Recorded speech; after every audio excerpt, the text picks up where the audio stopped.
မင်္ဂလာပါခင်ဗျာ Windows 11 သုံးနေရင် Screen Capture လုပ်ဖို့ဒါမှမဟုတ် Screen Record လုပ်ဖို့အတွက်တခြား software တွေသုံးနေတော့မလားတကယ်တော့ Windows 11ရဲ့ built-in ပါတဲ့ Snipping Tool ကအခုဆိုရင်တော်တော်လေးကိုအစွမ်းထက်နေပါပြီပုံဖမ်းယုံနဲ့မဟုတ်ပေစာတွေကို copy ကူးတာ video ဖမ်းတာအထိလုပ်လို့ရနေပါပြီဒီနေ့ video မှာတော့ဒီ tool ရဲ့လျှို့ဝှက်ချက်တွေနဲ့နောက်ဆုံး update တွေကိုအသေးစိတ်ပြောပြပေးသွားမှာပါအရင်ဆုံး Snipping Tool ကိုအများဆုံးခေါ်သုံးနည်းကတော့Windows အပေါင်း Shift အပေါင်း S ကိုနှိပ်လိုက်တာပါမယ်။ဒါဆိုရင် screen ပေါ်မှာပုံရိုက်ဖို့ menu လေးတကြားလာပါလိမ့်မယ်။နောက်ထပ်နည်းလမ်းတစ်ခုကတော့ keyboard က print screen PRDSC ခလုတ်တစ်ချက်နှိပ်ရုံနဲ့ Snipping Tool ပွင့်လာအောင် settings ထဲမှာတွားပြင်ထားလို့ရပါတယ်။ Screenshot လုပ်ဖို့ပုံစံ၄မျိုးရှိပါတယ်။ Screen ပြည့်လုပ်မလား၄တောင်ပုံစံလုပ်မလား Freestyle နဲ့ YB လုပ်မလား Windows တခုတည်းကိုပဲလုပ်မလားဆိုတာရွေးလို့ရပါတယ်။ဒါဖြင့်နောက်ထပ်လုပ်ဆောင်ချက်က delay snip ပါချက်ချင်းလုပ်မလား3စက္ကန့်5စက္ကန့်10စက္ကန့်စသဖြင့်စောင့်ပြီးမှလောက်ခိုင်းလို့ရတဲ့အတွက် menu တွေပွင့်လာအောင်အချိန်ဆွဲထားလို့ရတာပေါ့ဒီတစ်ခုက Snipping Tool ရဲ့အမိုက်စာ update ပါ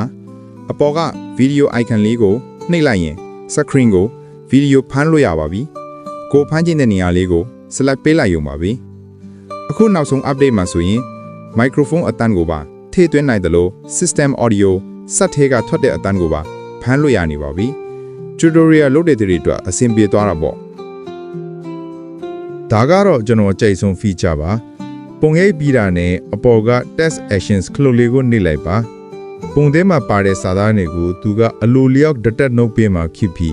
copy all text နဲ့ word ထဲကိုတိုက်ရိုက်ယူသွားလို့ရပါတယ်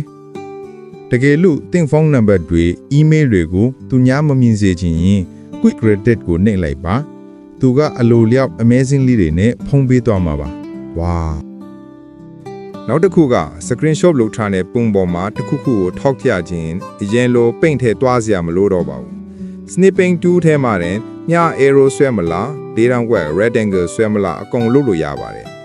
အယောင်တွေအထူအပါးတွေကိုလည်းစိတ်ကြိုက်ပြောင်းလို့ရပါတယ်ဒါလည်းမိုက်တာပဲကဲဒါကတော့ Windows 11 Snipping Tool ရဲ့စွမ်းဆောင်ရည်တွေပါပဲတခြား software တွေသုံးစရာမလိုပဲတော်တော်လေးပြည့်စုံနေတာကိုတွေ့ရမှာပါဒီဗီဒီယိုလေးကိုကြိုက်နေတဲ့တော့နိုင်ပေးခဲ့ဖို့နဲ့နောက်ထပ်နည်းပညာဗီဒီယိုတွေကြည့်ဖို့ subscribe လုပ်ထားကြပါအောင်အားလုံးကိုကျေးဇူးတင်ပါတယ်ခင်ဗျာ